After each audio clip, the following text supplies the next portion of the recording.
Isolated CEO pulled over his car in the rain. A rain-soaked girl knocked and implored, "Please, my child is ill."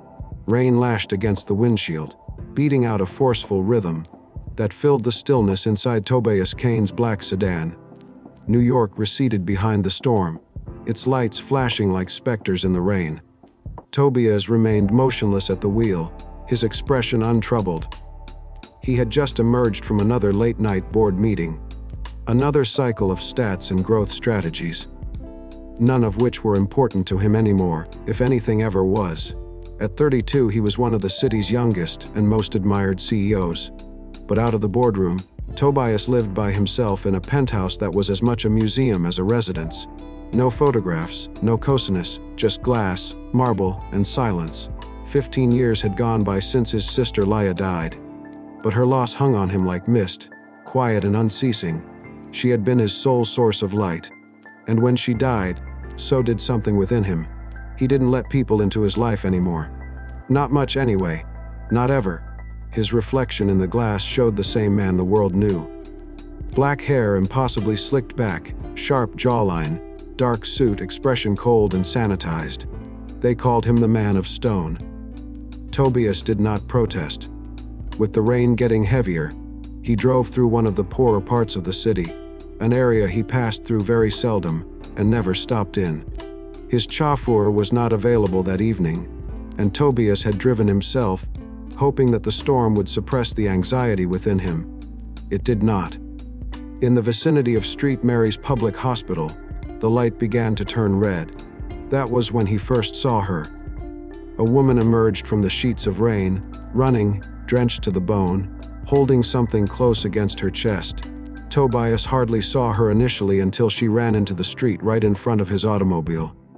He slammed the brake. The tires shrieked. The car jolted to a stop. She turned around. Her golden locks clung to her face, water running down her cheeks. She was holding a small girl, perhaps 3, limp and hot with fever. The woman came running to his window and rapped, her hand shaking. "Please, my child is ill. I have no one to turn to." Tobias gazed at her, his hands still on the wheel. His impulse was to turn away, to lock the doors, to act as if he didn't hear.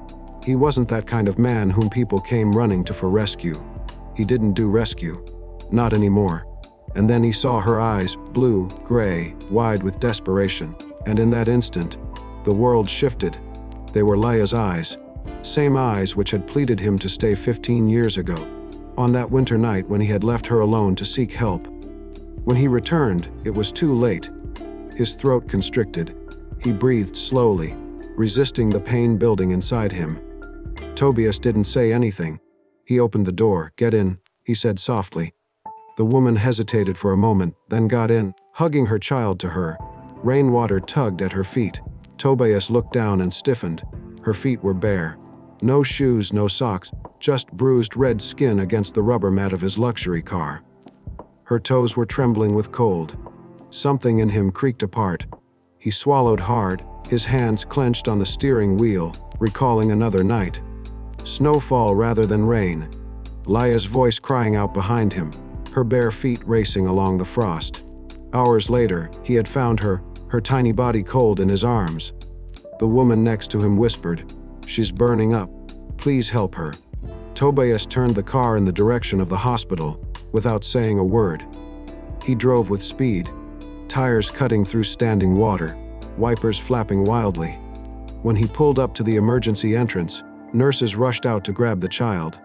Tobias got out for her, assisted her, and for an instant their hands brushed. She was as cold as ice. As she followed after the stretcher, Tobias took off his black wool coat and wrapped it over her shoulders.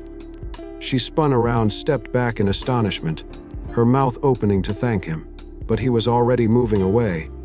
He paused once at the end of the parking lot and turned back. The woman had his coat clutched tightly around her and was looking back at him through the rain. Tobias spoke to himself in a low tone, his words almost inaudible under the storm. She had no shoes either. That evening, then he moved out into the darkness, the rain consuming him. Tobias Kane sat by himself in the kitchen of his penthouse well past midnight. A half-full glass of bourbon, untouched on the marble counter. Rain continued to tap lightly against the windows, the softer imitation of the storm that had been going on before. But the quiet within his house was astounding. Sleep would not arrive. Any time he shut his eyes, he saw her. The woman with yellow hair stuck to her face, her arms going tight around that hot little girl. The urgency in her voice, the way her bare feet had quivered against the floor of his car. Tobias had encountered poverty before. He had driven by it, read about it, decided about it in boardrooms far above it, but never had it ridden into his car. Never had it looked him straight in the eye with Laya's eyes. By dawn, he had already called. Quiet, discreet, no names spoken on the phone, just a favor to an old acquaintance in the hospital administration. Determine who she is, he instructed. The woman with the child yesterday evening, emergency admission. The response came promptly. Rena Holloway, age 24, single mom, no medical insurance, address reported as a temporary shelter on 9th Avenue. Tobias leaned back in his chair, fingers together, gazing at the name on the monitor. He asked for further background, history, anything that was available. Within an hour, it came along with a shock to his chest that left him breathless for a second. Rena had lived in Brookwood Children's Home, an orphanage that had once been fully supported by the Kane Family Foundation. 10 years prior, the support had been withdrawn. The home had shut 6 months later, and it was his signature that had sealed the withdrawal. Recalled the report now, a thick cost reduction report. He had been 22, recently promoted, to prove himself. The foundation had been running in the red. They had said the board had suggested redirecting funds towards greater impact opportunities. The orphanage had been on page 12, tagged for immediate funding cut. Tobias had signed it without reading beyond the first paragraph. Now he gazed at the screen, its weight smashing down upon him like a second tempest. Rena Holloway had been 13 years old when the house closed. She'd been pushed out to foster care, then aged out herself at 18, grown into survival. And now, 10 years later, she was still trying to save a child alive, alone, rain soaked in front of his car. He stood, suddenly pushed the chair back with a jarring scrape. Somewhere in this city, a woman he had unconsciously replaced was bearing the weight of his choices, and he had left her in the hospital without even trying to know her name. Guilt was an unforgiving thing. It slithered into his ribs and rested there. He took out his phone once more. This time he called his personal assistant. "Find out where she is remaining now," he told him. "But keep it on the down low. No one else needs to see it." While finishing the call, Tobias caught his image in the glass door. He appeared as usual, well coiffed, unruffled, impassive. But below the surface, something had changed. He turned from the image, went to the window, and gazed down at the city so far below. For the first time in years, Tobias Kane did not feel like Stone Man. He felt like Stone Man who had broken something, and could no longer pretend it was not his to repair. The pediatric ward of Street Maris smelt slightly of disinfectant and wariness. Soothing beeping monitors resonated down the antiseptic corridor, interrupted by the very occasional scream of a child. Tobias moved stealthily, fingers in the pockets of his coat, his head bowed slightly. No appointment, no reason to be there, at least none he could explain to anyone, but something had drawn him back. Room 203. He saw her again through the little glass window in the door. Rena. She sat next to a hospital bed, her golden hair pulled into a tangled mess. Her back had a slight lean forward, her chin on the edge of the mattress, her one hand clasping the small hand of the sleeping girl under thin white covers. Ellie, the child's face, was rosy and serene. A pale pink dress, a bit too large, peeked out from under the covers. A stuffed bunny lay beside her. Tobias watched through the glass, unmoving. Then, quietly, he turned and walked back down the hallway. Later in the day at the billing office, he signed the necessary documents. The hospital administrator raised an eyebrow when he wouldn't place his name as the donor. "No names," Tobias said quietly. "Just mark it paid in full." By nightfall, the hospital room hummed with surprise. A nurse told Rena that Ellie's treatments were paid for. Every test, every dose, every night's stay. Rena went still. "Oh," she whispered, her voice small. The nurse shrugged, no one left behind a name.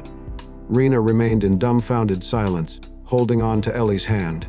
Gratitude flourished in her heart, but so did apprehension. Nothing in her life ever came without cost.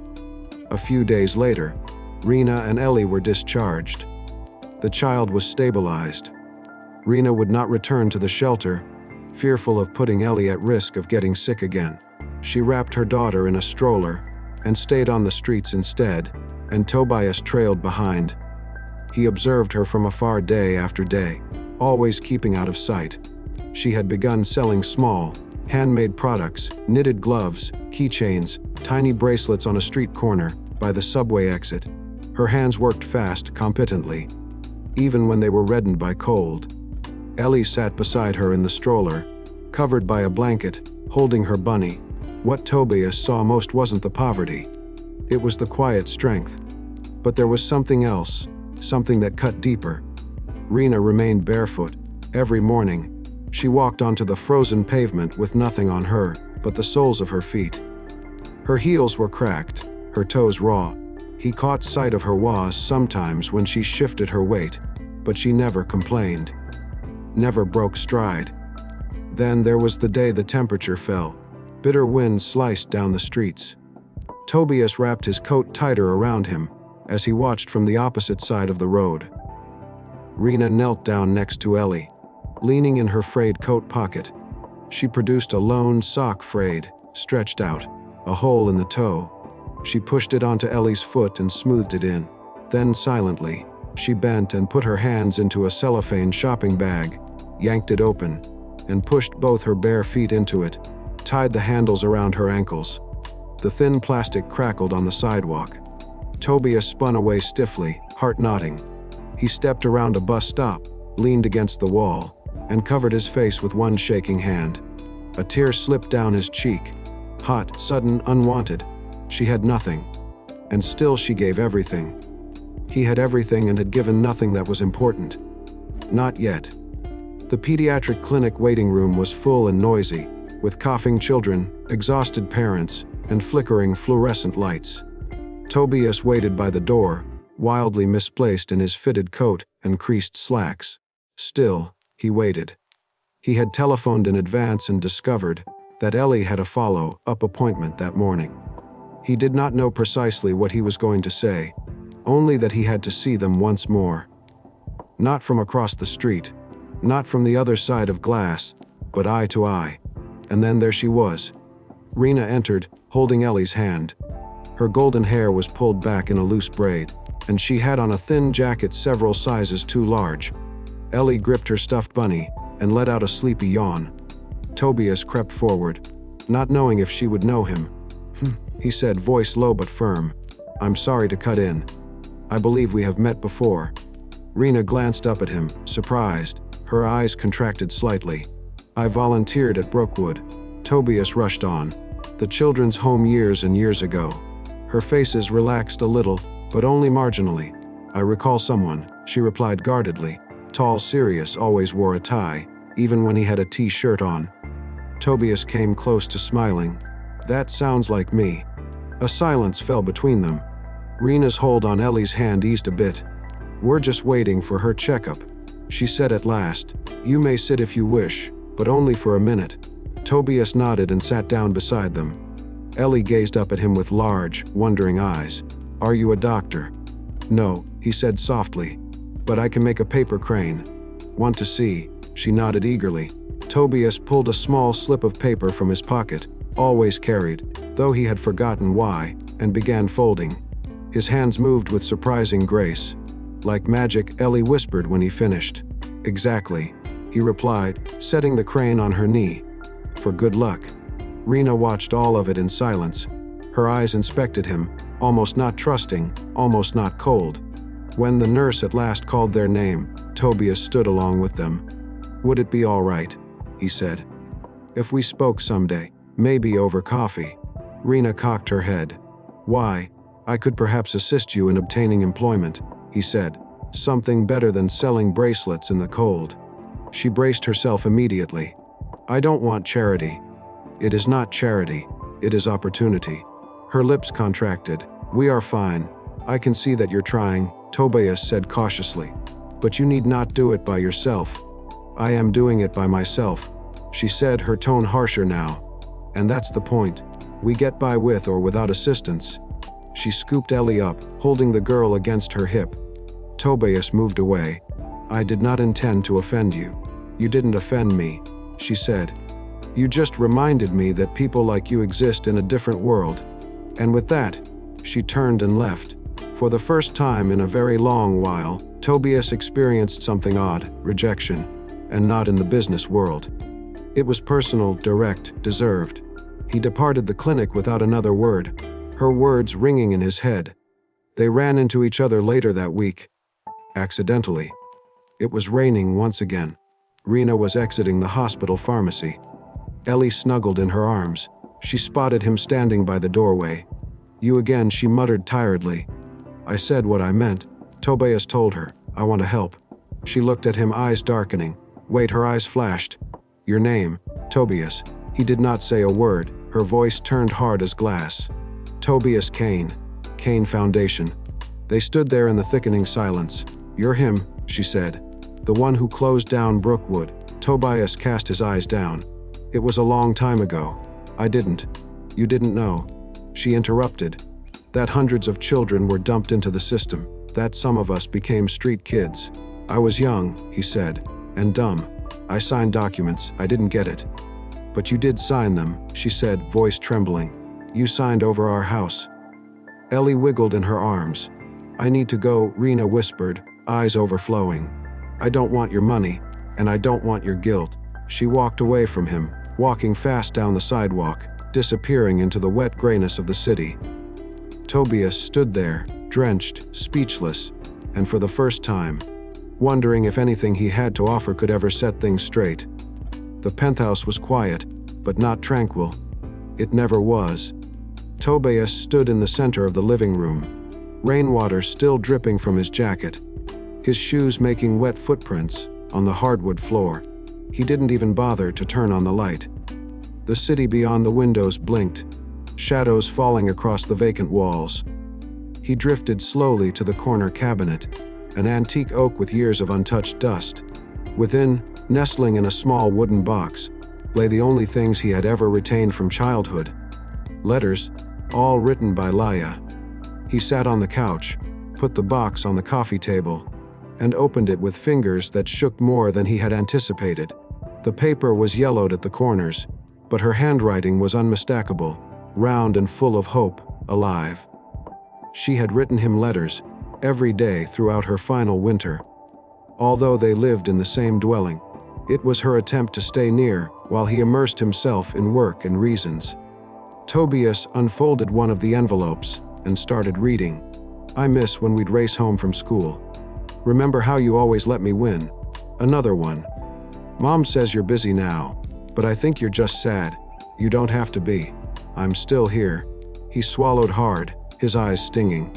Then down at the bottom of the pile, he discovered the last one, the letter she never wrote him.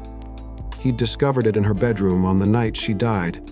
He'd read it once before, 15 years earlier, and never again since. If one day you notice a person like me, don't walk away. Don't repeat the same error twice. Don't attempt to cure it with money or silence. Simply remain. Tobias shut his eyes. Rena's face flooded back. Her eyes, her voice, her pain. And Ellie, the pink-wrapped child, looking up at him as if he was someone she could trust. He stood suddenly, pounding heart. He knew what he had to do. By noon the following day, Tobias was in Kane Holdings' boardroom. He stood at the head of the long table, looking at 12 men and women in suits costing more than most rent. I am restoring the Kane Family Foundation, he said unequivocally. Precisely, the Brookwood Children's Initiative. We will open new homes, pay for health care and education, and aid families like Rena Holloway's. A silence, then murmurs of disbelief, disapproval. One board member finally broke the silence, leaning forward with a slight sneer. Tobias, this is reckless, not to say unnecessary. We give to bigger causes already. World causes, an additional added.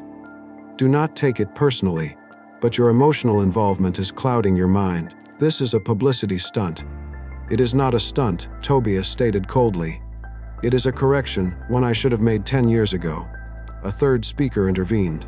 And what occurs when the press begins to ask questions regarding where these funds are headed? Why now? Tobias locked their eyes individually. Let them inquire. In a matter of days, word spread. The media grabbed hold quickly. Kane CEO's surprise philanthropy, redemption, or reputation play. From boardroom to Brooklyn, billionaires campaigned to reopen closed orphanage. And then the ugly truth revealed Kane's involvement in funding cuts that displaced scores of children. The response was immediate. Stocks fell. Investors panicked. Social media branded him a scam artist in tailored clothes. And the coup de grace, his long-time executive assistant, someone he had trusted as family, released internal emails implying the move was devised only to mend public image. Tobias sat by himself in his office that evening, the city lights twinkling outside. His phone vibrated with alerts from board members, begging him to retract, to change the story, to let PR deal with it. He flipped it off. Let them talk. He had walked away before. He would not do it again. The hospital room was colder this time, more sterile, more serious. Ellie lay curled up in the same thin bed, her small body shivering in spite of the blankets piled high and tightly wrapped around her. Her soft pink dress had been exchanged for a hospital gown that was 2 sizes large. Her cheeks were white now, her breathing shallow. Rena remained by the bed, still, fingers locked around Ellie's tiny hand. Fear had crept into her heart days earlier, and now rested there immobile. The doctor came quietly, carrying a chart. His face was kind but grave. She's relapsed, he told us, and worse this time. Rena's voice was almost inaudible. What's wrong with her? We did more tests, he explained. Ellie has a rare inherited disease that affects the blood. Her bone marrow can't make enough good blood cells. That's why her immune system is crashing again and again. Rena blinked furiously. What does she need? A bone marrow transplant. And soon, we've already checked the National Registry, but we don't have a full match. She gasped shakily. Family. The doctor shook his head. The closest relative is the best hope. But we know that's out of the question in Ellie's situation. The next best hope would be an unrelated donor with a near-perfect HLA match. He hesitated. That doesn't happen very often, but it's not out of the question. Tobias did not hesitate. After a low, key talk with one of the physicians he'd sponsored during the Kane Foundation days, he provided a sample for analysis under an alias with a private lab. He didn't wish Rena to know. Not yet. Not unless it was important. When the tests were in, even the lab technician had been incredulous. 99.8% match, she told him. That's statistically improbable but real. You're the closest we've seen, even without a familial connection. Tobias gazed at the screen. Figures and markers meant nothing to him, but the outcome was evident. He was Ellie's best and perhaps sole hope. He waited until he was certain. Then he approached Rena. She sat on the bench outside the hospital, hunched forward, arms around herself. I matched, he said softly. She looked up, eyes immediately protected. What? I had myself screen my HLA markers. I'm a 99.8% match. It's unusual, but it exists. Rena got to her feet slowly. Why would you do that? Because she needs someone, Tobias explained. And I want to help. She shook her head. You don't even know her. I do, he explained. I see her every time I close my eyes. That is not enough. Rena lashed out. Do you think you can solve everything with your money? Your guilt. This isn't guilt. His voice was hard now. This is responsibility. Not because I owe you. Not because I'm attempting to redeem myself. But because I can save a life, and I'm not walking away from that again. Rena's voice broke. I don't want her to live because someone pied us. She won't, Tobias said softly. She'll live because someone decided to stay. They looked at one another for a long time. Then slowly Rena's shoulders dropped. Just promise me, she breathed. You're not doing this to feel better about yourself. I'm doing this, he said, because I didn't save my sister. And maybe this time I can get it right. The transplant was planned quickly. Bone marrow donation wasn't without risk. Tobias knew that. The doctors explained everything. Anesthesia extraction, recovery time. He signed the consent forms without blinking. No press, no cameras, no announcement. The only thing he asked for was privacy and Ellie's safety. The procedure took several hours. There were minor complications during the extraction. More blood loss than expected, a drop in pressure. But Tobias pulled through barely. When he woke up, pale and frail, the first words he said were, "Did she make it?" A nurse smiled and nodded. "She's strong," she told him. "Just like you." In the children's ward, Ellie stirred in her blankets, color coming slowly back into her cheeks. Next to her, Rena grasped a paper crane. It had been anonymously left at the end of her bed. She knew who it was from, and this time she did not attempt to suppress the tears. Ellie slowly blinked as morning sun streamed through the blinds. Softly in the distance, the constant rhythm of monitors beeped. Her small fingers clutched her favorite stuffed bunny, the one that had ridden her through every hospital night. Rena slept in the chair next to the bed, her hand still clenched around Ellie's. When she sensed the slightest squeeze, she opened her eyes and looked up at once. "Ellie," she whispered, smoothing back the girl's hair. "You're awake." The child nodded weakly, her eyes unfocused but warm. "Mommy," she said, voice. "Where's the man?" Rena blinked. "What man, sweetie?" "The man with the paper birds." Ellie whispered. "He was here. He was holding my hand. He wore a huge coat." Rena swallowed hard. "I had a dream," Ellie said. "He was carrying an umbrella. I was standing in the rain. He put the umbrella over me and said, I'd be okay." Rena could not speak. She just drew Ellie softly into her arms and hugged her tightly. That afternoon, when Ellie had sunk back to sleep, Rena descended 2 stories to the recovery ward. She hadn't seen Tobias since the transplant. A part of her was dreading the encounter. A part of her wasn't sure what to say. But when she pushed open the door to his private room, her breath was caught. He lay on the bed, sleeping, his face gaunt and pale, a thin IV tube inserted in his arm, the monitors humming softly by him, and on the bed, gently set in a small transparent box, were her shoes, the broken, worn pair she had been wearing that night in the rain. They had been washed, the soles repaired. A soft label lay within the box. "The night we met." Rena moved forward slowly, her hands shaking. He shifted as she came to the edge of the bed. His eyes opened, unfocused at first, and then he saw her. "Rena," he whispered, voice gruff. "You kept them," she said softly, looking at the shoes.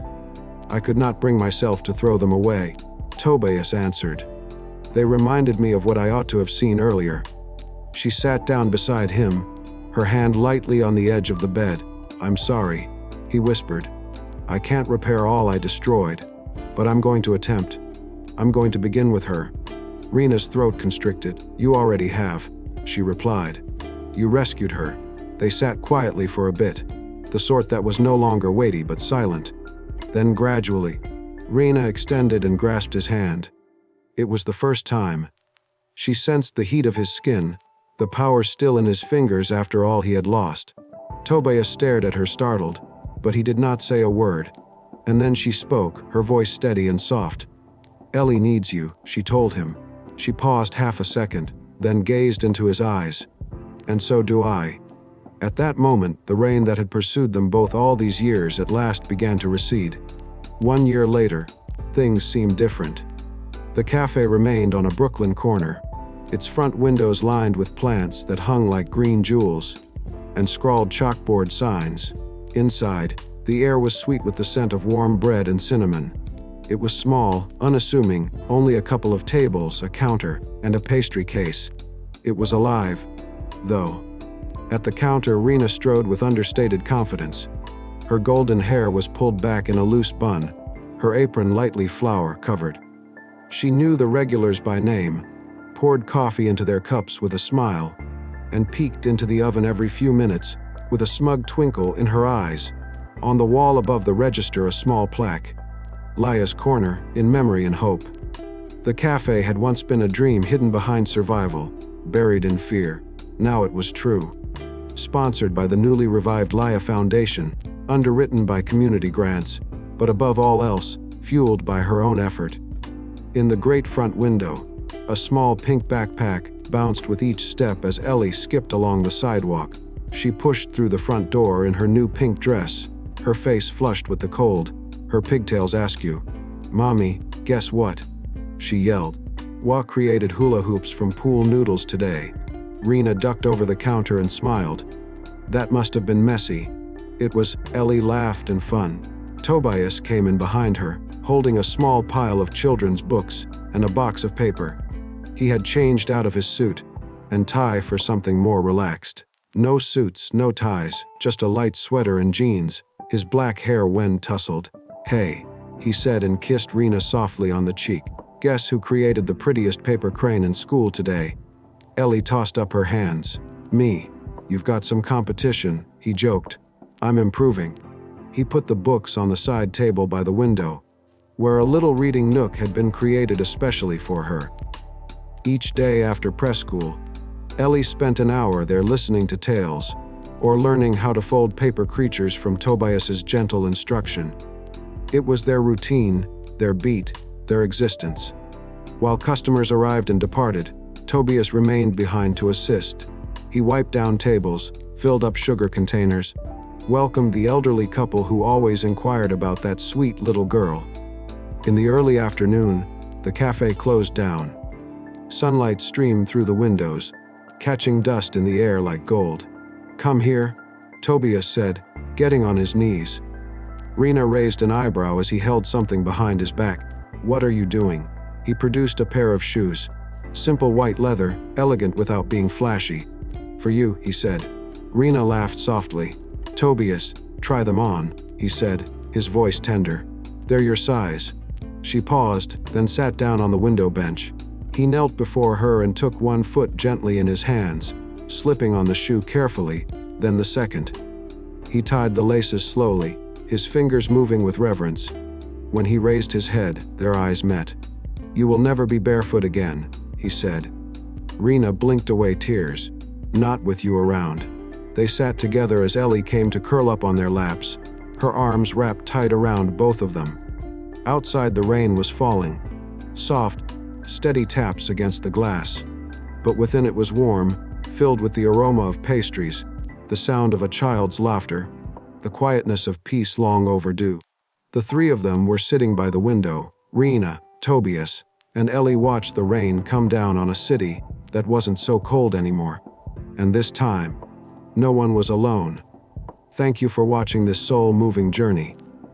If this story has touched your heart even just a little bit, we invite you to join our growing family. Hit that subscribe button, and don't forget to tap the hype button to show your love and support for the Soul Stirring Stories channel.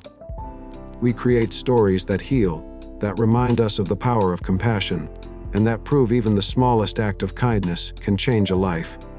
Until next time, stay kind, stay hopeful, and never stop believing in second chances. This is Soul Stirring Stories, where every story touches a soul.